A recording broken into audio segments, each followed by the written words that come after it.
Hi అండి. Welcome to Giri Telangana academy. Last class continue చేద్దాం. మనం ఆషబ్జాయిల గురించి మాట్లాడుతున్నాం.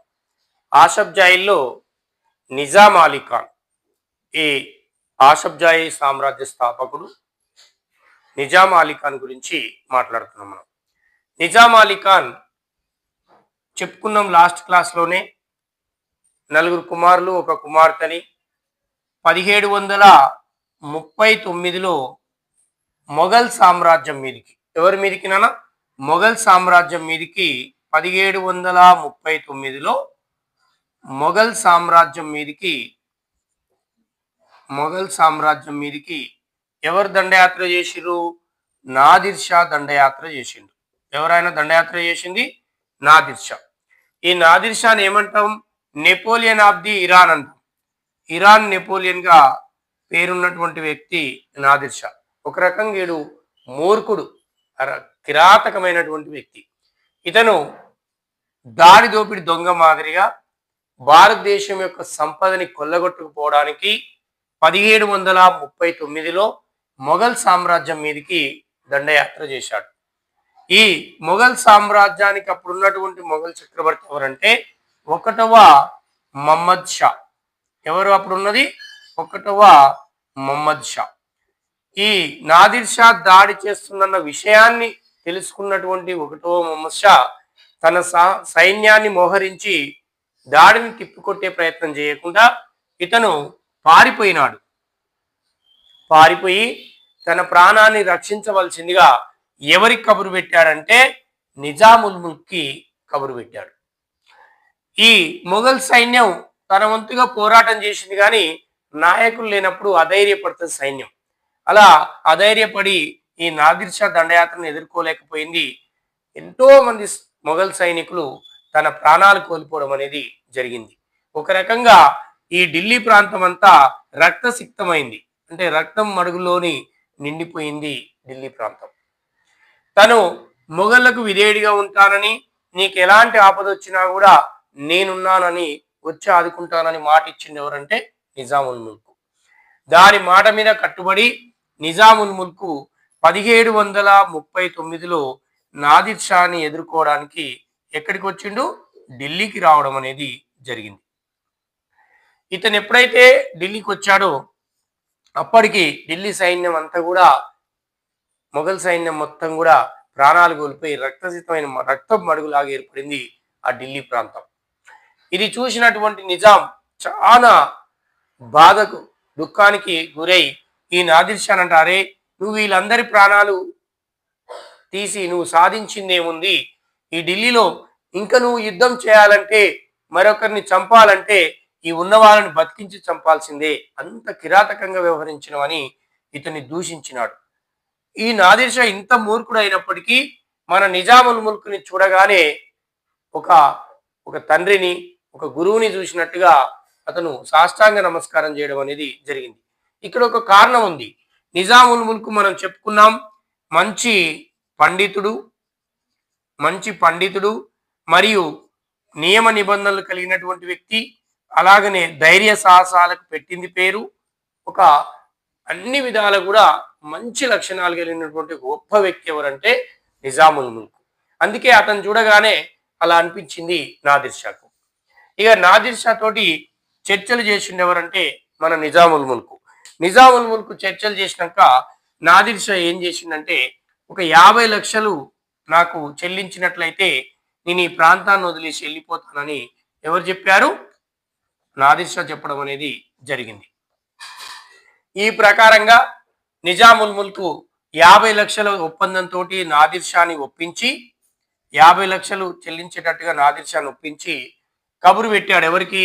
1వ మహమ్మద్ షాకి. అరే బాబు, ఈ ఒప్పందం డీల్ కుదిరింది, నీ ప్రాణానికి ఎలాంటి హాని లేదు, నాది బాధ్యత, నువ్వు తిరిగి వచ్చి ఈ మొఘల్ సింహాసనాన్ని అధిష్ఠించవని ఎవరు చెప్పారు?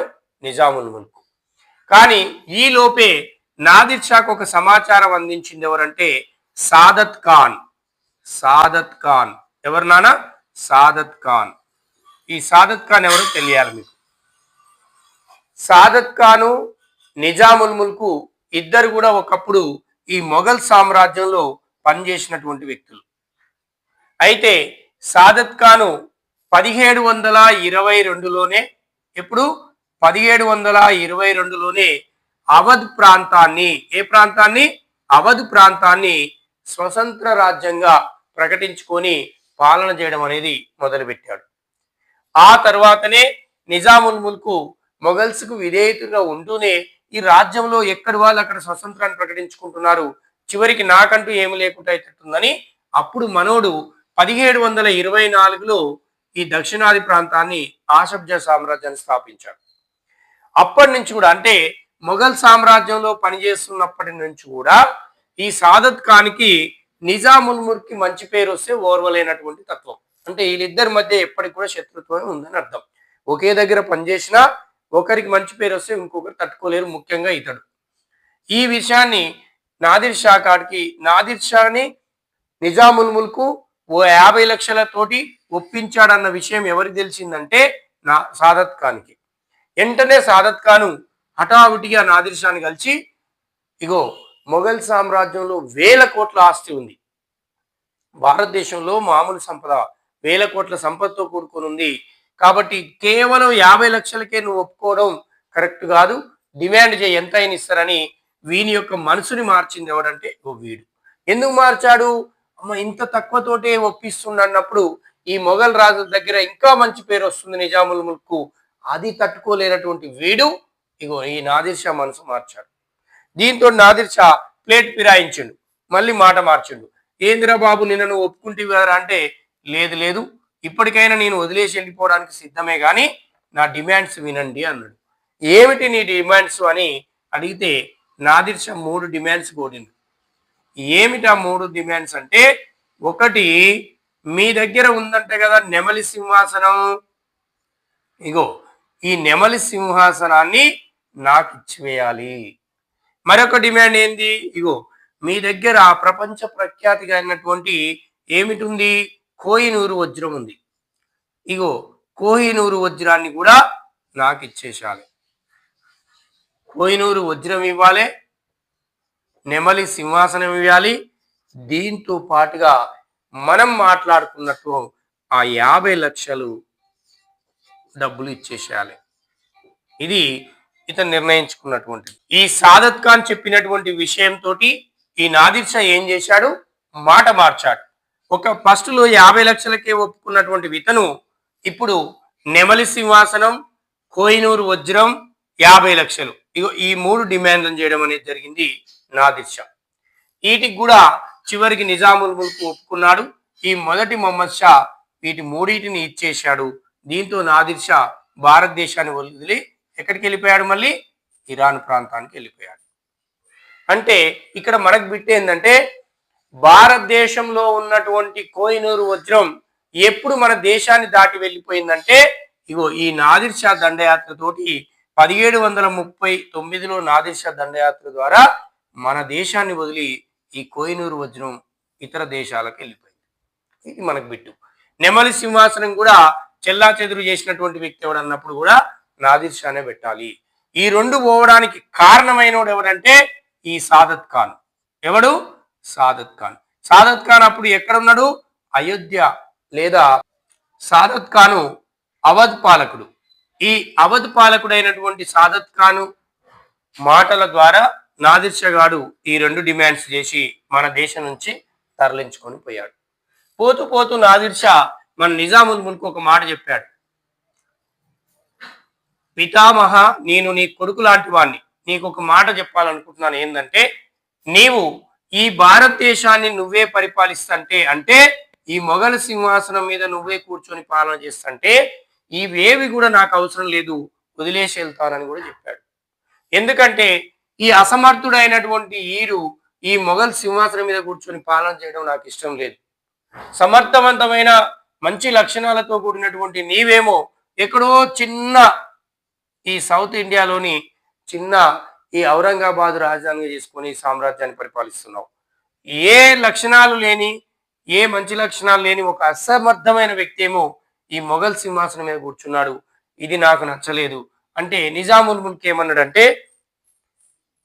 మొదటి మొహమ్మద్ షా అసమర్థుడు అన్న విషయం నాకు కూడా తెలుసు, కానీ నేను మా వంశం మొత్తం కూడా ఎవరికి విధేయులుగా ఉంటామని మాట ఇచ్చామో మొఘల్స్కి. ఎందుకంటే ఈరోజు మేము ఇక్కడ భారతదేశంలో హ్యాపీగా ఉండి ఒక ప్రాంతాన్ని పరిపాలించగలుగుతున్నాం అంటే మా వంశానికి పునాది పోసి భారతదేశంలో స్థానం కల్పించి ఈరోజు మేము ఇలా ఉండడానికి కారణమైనటువంటి వంశం ఎవరంటే మొఘల్స్. మేము ఇలా ఉండడానికి కారణమైన వాళ్ళు ఎవరంటే మొఘల్స్. కాబట్టి ఎప్పటికైనా వారి యొక్క ఉప్పు పప్పు తిని పెరిగిన వాళ్ళం కాబట్టి వారి యొక్క విశ్వాసాన్ని మేము ఏనాడు మర్చిపోలేము. వాళ్ళకి విశ్వాస పాత్రులుగానే విధేయులుగానే జీవించి ఉన్నంత కాలం ఉంటాము. మాకు ఆ సామ్రాజ్యం అవసరం లేదు, మీరు దయచేసి మీరు అడిగిన ఇచ్చాం తీసుకొని వెళ్ళండి అని సున్నితంగా జవాబు ఇవ్వడం జరిగింది. ఎవరంటే నిజాముల్ ముల్క్. చూడండి నిజాముల్ ముల్క్ ఎంత మంచివాడు. అవకాశం వస్తే ఆక్యుపై చేయడానికి చూసే ఆ రోజులల్లా నాదిర్ షా స్వయంగా నువ్వు ఢిల్లీ సింహాసనం మీద కూర్చోబెట్టి వెళ్తాను, నువ్వు ఒప్పుకో అంటే సున్నితంగా తిరస్కరించిన మహానుభావుడు ఎవరంటే నిజాముల్ ముల్క్. అలాంటి గొప్పవాడు మన ప్రాంతంలో సామ్రాజ్యాన్ని స్థాపించడం మనం గర్వించాలి. నిజాముల్ ముల్క్ మన ప్రాంతాన్ని పరిపాలించినందుకు మనం గర్వపడాలి. ఈ నిజాముల్ ముల్క్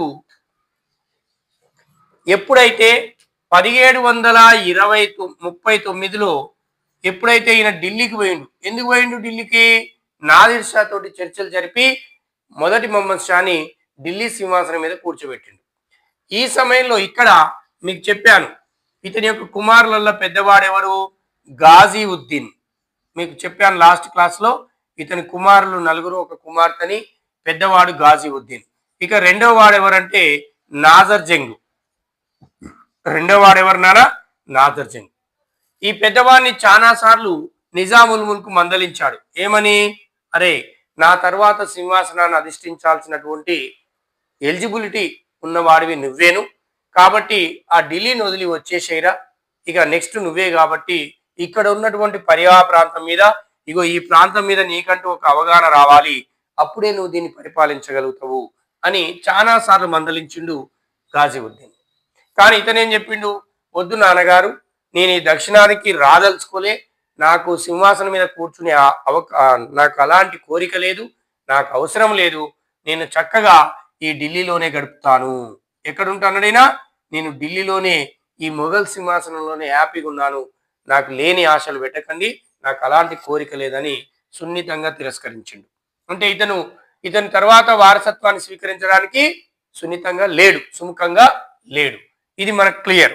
ఇక దీంతో ఏం చేశాడు? 1739లో ఎప్పుడైతే ఢిల్లీకి నాదిర్ షా ఎదుర్కోవడానికి మన నిజాముల్ ముల్క్ వెళ్ళాడో ఆ టైంలో తర్వాత ఉన్నటువంటి నాజర్ జంగ్ ఏం చేశాడంటే, ఈ నాజర్ జంగ్ ఒకటి ఫిక్స్ అయిండు. ఏం ఫిక్స్ అయిండు? మా డాడీ ఢిల్లీకి ఎందుకు పోయాడు? నాదిర్ షాను ఓడించడానికి. నాదిర్ షా అంటే ఏమైనా సామాన్యమైన వ్యక్తి? వాడు మూర్ఖుడు, కిరాతకుడు. కాబట్టి అతన్ని ఎదుర్కోవడానికి పోయిందంటే 99% ఇక మా డాడీ తిరిగి రాడు. అంటే ఇతను ఢిల్లీకి పోయినోడు అక్కడే కథం. ఎవరి చేతిలో? నాదిర్ షా చేతిలో అని ఎవడు భావించింది? ఇది నాజర్ జంగ్ గాడు. వీడు భావించి ఏం చేశాడంటే, మా డాడీ వెళ్ళిపోయిండు, ఇక నెక్స్ట్ నేనే ఢిల్లీ రాజునని ప్రకటించుకొని ఆ మొఘల్ తనే ఇంకా రాజునని ప్రకటించుకొని ఈ ఆషబ్జా సింహాసనం మీద కూర్చున్నాడు. దేని మీద కూర్చున్నాడు? ఆషబ్జా. ఈ ఆషబ్జా సింహాసనం మీద అంటే నిజాం సింహాసనం మీద కూర్చోవడం జరిగింది. ఎవరంటే నాజర్ జంగ్. కానీ నిజాముల్ ముల్క్ తిరిగి వచ్చాడు. ఎమ్మటే నేను బ్రతికుండగానే నీకు ఇలాంటి దుర్బుద్ధి వచ్చిందని వీడిని దండించి ఒక 4 రోజులు జైల్లో పెట్టాడు. 4 రోజులు జైల్లో పెట్టి ఎంతైనా కొడుకు కాబట్టి మళ్ళీ వదిలిపెట్టడం అనేది జరిగింది. అంటే ఇక్కడ తండ్రి బ్రతికుండగానే అధికార కోరికతో ఎవడున్నాడంటే నాజర్ జంగ్ గారు ఉన్నాడు. ఈ విషయాన్ని మనం గుర్తుపెట్టుకోవాలి. మరి నిజాముల్ ముల్క్ తన రాజ్యాన్ని ఎక్కడెక్కడ విస్తరించాడన్నప్పుడు ఉత్తరాన నర్మదా నది నుంచి దక్షిణాన కావేరి నది వరకు. ఏ నది నానా? కావేరి నది వరకు. క్లియర్గా గుర్తుండాలి మనకు. నర్మదా నది నుంచి కావేరి నది వరకు. ఇక్కడ పడమర వచ్చేసి బీజాపూర్ నుంచి, పడమర ఎవరు? బీజాపూర్ నుంచి. ఇక్కడ తూర్పును వచ్చే వరకే మచిలీపట్నం. ఇగో ఈ ప్రాంతాలు ఈ ఈ సరిహద్దు ప్రాంతంలో ఉన్నటువంటి సామ్రాజ్యం ఎవరిదంటే ఆషబ్జాయి సామ్రాజ్యం, నిజాముల్ ముల్క్. నర్మదా నది నుంచి కావేరీ నది వరకు, బీజాపూర్ నుంచి మచిలీపట్నం వరకు ఈ పరివా ప్రాంతానికి ఈయన అధిపతి.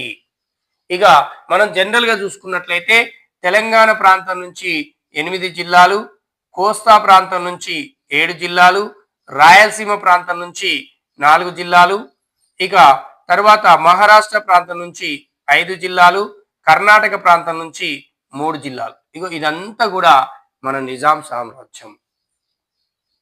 ఇది ఈ నిజాముల్ ముల్క్ స్థాపించినటువంటి సామ్రాజ్య విస్తరణ ప్రాంతం. కానీ నిజాముల్ ముల్క్కి ఒక విషాదం ఉండేది, ఒక బాధ ఉండేది. ఏంది అదంటే ఇతను అంతటా విజయాన్ని సాధించాడు, మంచి పరిపాలన అందించాడు, ప్రజల మనసులను చూరగొన్నాడు, అంత మంచిగానే ఉంది. కానీ ఒక పీష్వాల చేతిలో మాత్రం ఓడిపోయాడు. పీష్వాలను జయించలేకపోయాడు తన జీవితంలో నిజాముల్ ముల్క్. దాంతో పీష్వాలకు చెల్లిస్తున్నటువంటి పన్ను ఏంది నానా? చౌత్ పన్ను. ఈ చౌత్ పన్ను ఎంత ఉంటుంది నానా? 1/4 వంతు. ఇది మనం గుర్తుపెట్టుకోవాలి. ఇతనిలో ఏదైనా ఒక మచ్చగా మిగిలిందంటే వీళ్ళని ఓడించలేకపోయిన ఒక బాధ మిగిలింది. అది తప్ప తన జీవితం అంతా సంతృప్తిగా హ్యాపీగా జరిగింది. ఇక ఇతను సాఫీగా నడుస్తున్నటువంటి కాలంలోనే మళ్ళీ 1748లో, ఏ సంవత్సరం నానా? 1748లో మళ్ళా మొఘల్ సామ్రాజ్యం మీదకి. ఎవరి మీదకి? మొఘల్ సామ్రాజ్యం మీదకి. అంటే మొఘల్స్ అంటే ఇటు నథింగ్ బట్ ఢిల్లీ. ఈ ఢిల్లీ సామ్రాజ్యం మీదకి ఈసారి ఆఫ్ఘన్ పాలకుడు అయినటువంటి అహ్మద్ షా అబ్దాలీ, ఆఫ్ఘన్ పాలకుడైన అహ్మద్ షా అబ్దాలీ. ఎవరు నానా?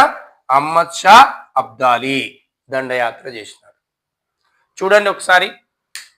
ఇతను తన కుమారులని వీళ్ళని సర్ది చేసుకుంటూ తన రాజ్యాన్ని కాపాడుకుంటూ ఒకవైపు మహారాష్ట్ర తోటి వైరంని వాళ్ళకు పన్ను చెల్లిస్తూ వాళ్ళతోటి వైరాన్ని తగ్గించుకొని తన తలనొప్పులే తనకున్నాయి. పైగా ఈ ఢిల్లీని కూడా కాపాల్సిన బాధ్యత ఎవరి మీద పడ్డదంటే నిజాముల్ ముల్క్. ఎందుకు? ఢిల్లీ పాలకుడు అసమర్థుడు. మొదటి మొహమ్మద్ షా ఆల్రెడీ 1739లో పోయి వచ్చాడు. నాదిర్ షా తోటి చర్చలు జరిపి వాని మళ్ళా సింహాసనం మీద కూర్చోబెట్టి వచ్చాడు. కానీ మళ్ళీ రెండవసారి 1748లో ఆఫ్ఘన్ పాలకుడు, ఇప్పుడు ఇరాన్ పాలకుడు కాదు, ఆఫ్ఘన్ పాలకుడైన అహ్మద్ షా అబ్దాలీ ఢిల్లీ మీదకి దండయాత్రకు వచ్చాడు. మళ్ళీ మొదటి మొహమ్మద్ షా మళ్ళీ ఎవరికి కబురు పంపాడు? నిజాముల్ ముల్క్. నన్ను కాపాడు కాపాడు ప్రభు, ఇగో ఇప్పుడు అహ్మద్ షా అబ్దాలీ దండయాత్రకు వచ్చాడు అని అన్నాడు. వీడు మళ్ళీ ఎటు పోయిండు? ఢిల్లీ సింహాసనాన్ని వదిలి పారిపోయాడు. ఎవరంటే మొదటి మొహమ్మద్ షా. ఈసారి ఢిల్లీ మొఘల్ సైనికులు కట్టుదిట్టంగా ఉన్నారు. మన నాయకుడు పారిపోయినా కూడా వాడు ఉండనుకొని, వాడు ఉన్న అసమర్థుడు, ఇక్కడ వాడు కత్తి పట్టలేడు, యుద్ధ భూమిలో నిలవలేడు.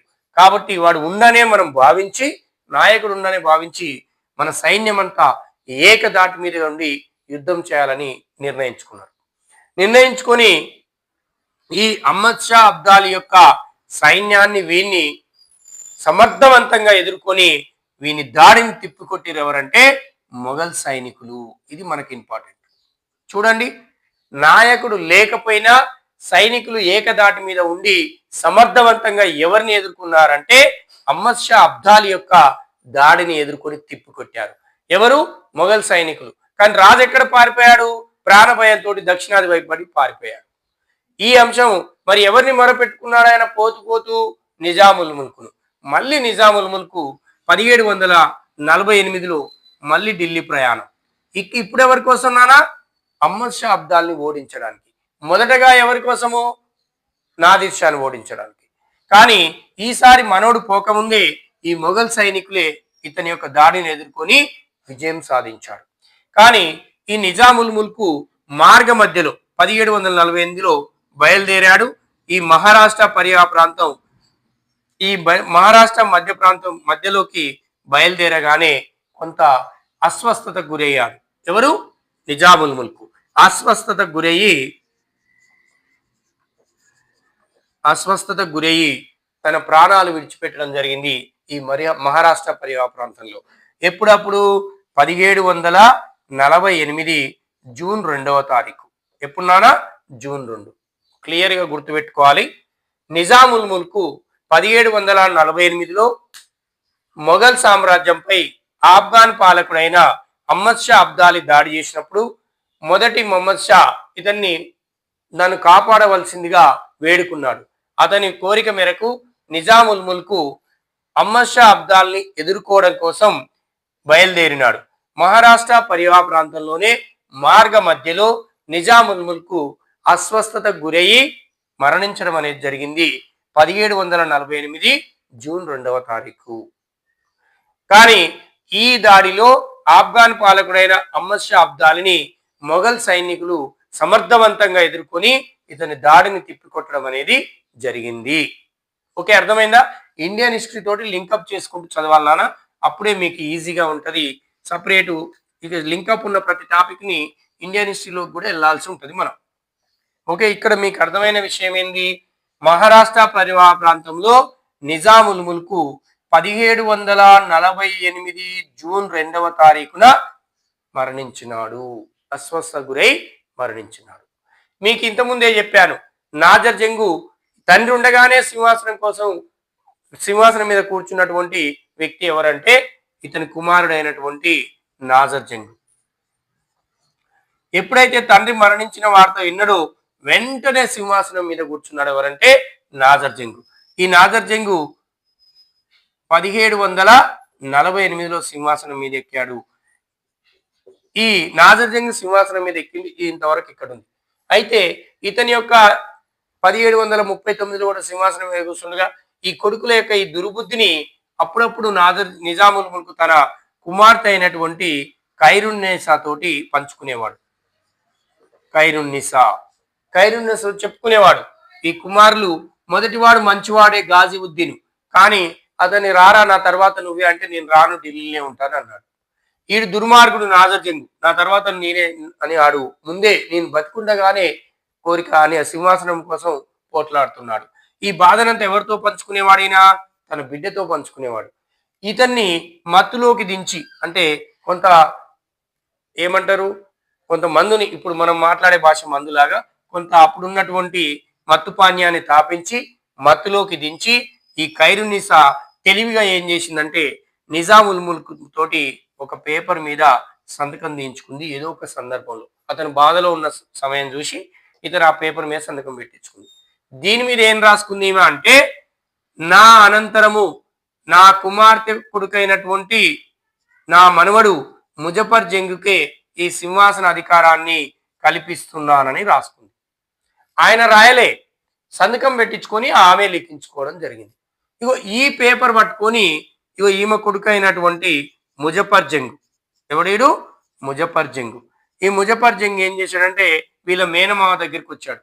ఏంది మామ, మీ నాన్న తర్వాత తాత తర్వాత నేను కదా సింహాసనం మీద కూర్చోవాల్సింది, నువ్వెక్కినవేంది అన్నాడు. అదేందిరా, నీకేం సంబంధం, మా నాన్నగారు వేరు, వారసత్వంగా నేనే కాబట్టి నేను కూర్చున్నా అంటే, లేదు లేదు మామ, ఇగో తాతగారు నాకు రాసిచ్చినటువంటి ఈ పత్రాన్ని చూడని చూపించింది.